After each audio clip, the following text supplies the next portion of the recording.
It was a real honor to join you at the interesting conference that you pulled together in San Antonio recently. You're focused on resilience in a broad sense. Tell us about the electromagnetic spectrum, why it's important to our future, and what risks it carries that we must address. Yeah, that's a great question. And when people talk about the electromagnetic spectrum, that is nothing new. The electromagnetic spectrum is a field around us that has been there since the beginning of mankind. It's just that we're understanding how it works more and more fully every day. I'll give you a perfect example.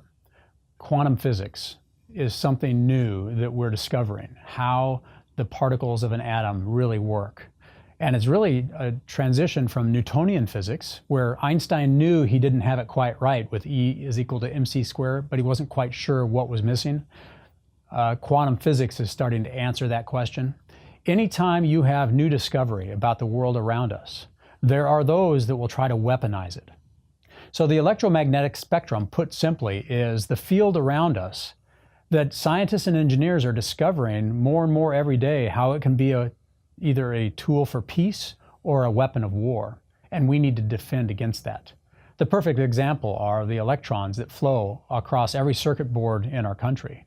We as Americans are very dependent on that. Our water systems provide water to our homes using circuitry. Our financial systems, our transportation systems, our cars, everything is reliant on circuit boards and electricity flowing through them in most of the things we provide for society. In the electromagnetic age we live in, somebody could weaponize the electromagnetic spectrum to be able to stop the flow of those electrons in ways that could really bring potential risk to civil society. Please, tell us about the vision you have for a cyber-secure San Antonio and how that can impact the rest of the country. Well, cybersecurity San Antonio is nothing more than taking the vision that the city has already started articulating and building upon it.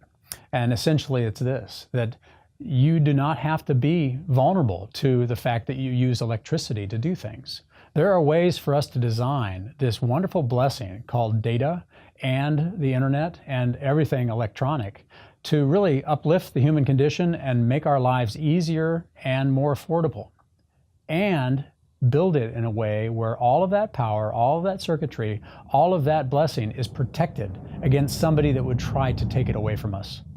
So this is about defending our society and investing in strategies that allow us to enjoy all these inventions of the 21st century without the fear or vulnerability that some other country or some other potential adversary could steal it away with something as simple as, for example, an electromagnetic pulse that would send 3,000 volts through every circuit and fry it.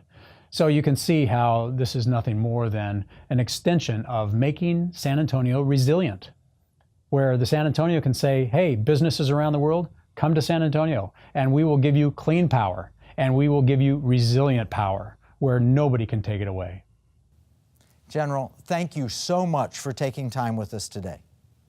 Well, thank you very much for your interest and for getting this conversation going, because we really do live in an age where things are changing dramatically. Technologies are accelerating, and the ability for us to think our way through the strategies to protect our economy, our government, and our sovereign soil and our people is essential.